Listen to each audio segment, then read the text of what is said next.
clean public restrooms. Let's bring in Maynilad, which is all set to award the country's most stunning bathrooms yet again. Let's get the details straight from Maynilad's corporate marketing head. We have Mr. Ross Tuazan joining us today. Ross, good evening and thank you. Good evening, Sean and Gretchen. Happy to be here.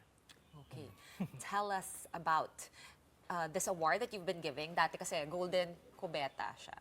Diba? Correct. Nagbago na. Nagbago na. It's now a bit more Spanish sounding. Oro Inodoro. Wow. Correct. Gusto mo yan? Correct, Sean. Actually, the Oro Inodoro Awards is an annual recognition program being organized by Maynilad beginning in 2017. And as you said, it was formerly known as the Golden Kubeta Awards. But just last year, we had to revive and revamp the awards program. And we had to introduce more categories so we can be more inclusive. At the same time, we had to tighten the auditing system. We evaluate all the entries. At the surface, our mission is, of course, to search for the best, the cleanest, the greenest, the most sustainably managed public restrooms. Because we believe, after all, that establishments can show their love and care for their patrons, customers, constituents by properly maintaining their restrooms. But just below the surface, we are also pushing our advocacy for proper wastewater management. And that is the wastewater or liquid waste, dumi, wiwi, or kahit anong ginamit na tubig, coming from households, commercial and industrial establishments. It should be properly collected. It should go through treatment and should be properly disposed to our waterways without creating pollution so that it doesn't impact the health of communities and the environment. So that's the advocacy behind the program. You said you've made it more inclusive. How so? Just last year, we had to expand the number of categories from 3 to 5. This year, we have the public offices and spaces category, so that includes government offices and taxpayer-funded infrastructure like sports complex, health centers, city halls. We also, second, schools and universities. So if you want to flex your school loyalty, you can nominate your, we were discussing this earlier, you can nominate your campus restroom, and we have our restaurants and cafes, hotels and malls, and lastly, gas stations and Baka matalo ka transport naman terminals. speaking of, no, kasi syempre nagko-construct din ako sa unit ko, no. The more you spend, the better it looks, right? Correct. So how did you make it equitable? Well, that's ano not yung mga just their criteria nyo? criteria. See, their Oo. criteria is not just the aesthetics eh. May parang wastewater Ano maganda? Hindi ba management. subjective din yun? Actually, talking about criteria, kasi 30% aesthetics. And we're not just considering superficial beauty, kasi the design has to be sensible and apt and based on the resources and the business being conducted by that establishment. It's something we take into account. Second, convenience and comfort. So the availability of creature comforts like ngayon, bidet, di ba? Running water, Huwag kalimutan yung clean bidet. floors, yan. And lastly, ito pinakamalaki, 40%, a proper wastewater management. So that also includes green practices. For example, if they have the tools and technology that promote water conservation or even water recycling. So sino pinaka-creative ng mga restrooms in handling wastewater? And Sean and Gretchen, may dagdag ko lang, how did we make it more inclusive? Starting last year, we introduced 2 new categories. Okay. Number 1, yung banyo para sa lahat. So we're looking for the most inclusive restrooms. So we are looking for restrooms that are deliberately designed to cater to the needs of what we call as marginalized groups. So for example, PWD, mothers who are pregnant or caring for small children, or even restrooms that we siguro we consider as gender neutral. So again, we're trying to be more inclusive. And last special category, yung banyo ng bayan, so People's Choice Awards. So we're giving all netizens the opportunity to vote for their favorite public restroom in the country. Question. What if yung nanalo sa online votes, let's say yung itong banyo na to, pero parang nung in-inspect nyo, di pala siya properly nagtitreat ng wastewater? Sean, kaya we're really serious about our evaluation and auditing system. We valid entries. We reach out to all the establishments, and of course we check if they are receptive to receiving the award. We visit them, we inspect, we even ask for some regulatory permits, for example, authority to discharge to our waterways. We check if they have the right facilities in place, STPs, for example, and we also check for smaller establishments if they are connected to an established wastewater service provider like Maynilad. So we're being thorough here kasi dyan nagkakalabanan. Yeah. Hindi lang pagandahan, kailangan functional at compliant. What have your insights been?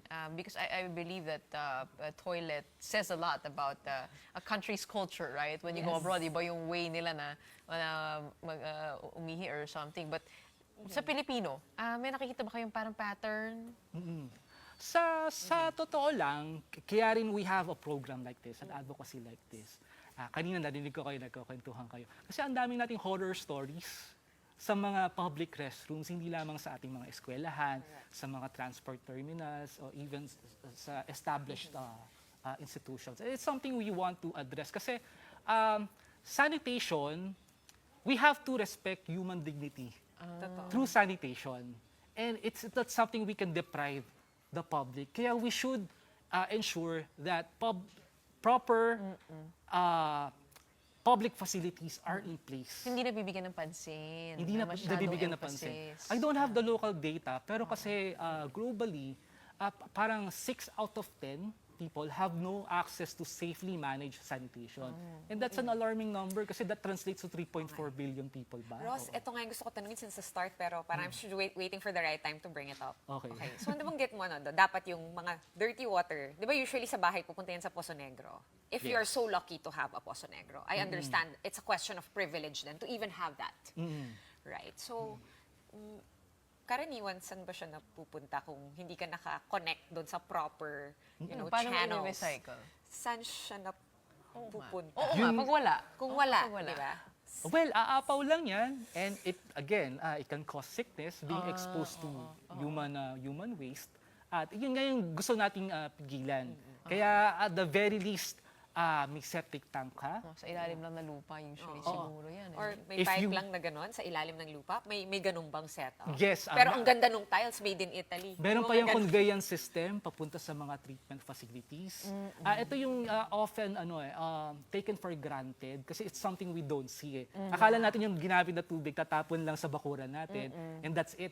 Pero kung yan, if we are not able to properly capture wastewater, it will go straight to our waterways. And Totoo. yun nga, alam naman natin yung state ng Pasig River, ng Laguna de Bay and its tributaries. Hindi lang solid waste ang problema natin, liquid waste din. It's something we have to address. Who has the best bathrooms? I mean, in the history of the awards. Siyempre, given na dyan, those who have well-resourced establishments like hotels and Sabihin na natin, fancy yung mga restaurants. sosyal. Oo, yan, yung mga sosyal.